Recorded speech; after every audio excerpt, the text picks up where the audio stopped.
Non, Senga, merci.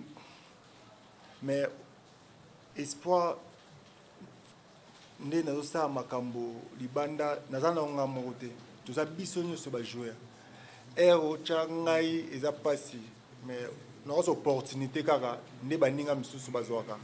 Mais o eza très important. Tobunda. Charge on est chaque joueur. Tous a 29 joueurs. Déjà chaque joueur a une charge. Charge wana il faut to mémoire bisonyoso. Déjà c'est important, il faut to mémoire bisonyoso. Non senga la peuple congolais, non senga ba congolais. Ba croire na biso. Chaque joueur tous a conscient pour na cause victoire à lobby. Et ils ont la facilité. Mais on est capable de ça tous les moyens possibles. Merci beaucoup. Où est important pour nous mettre à l'intérieur de 11 joueurs.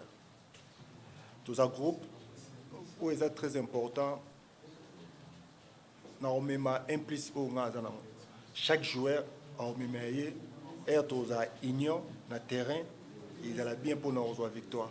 Où est très important parce que nous avons côté. Nous avons pour ça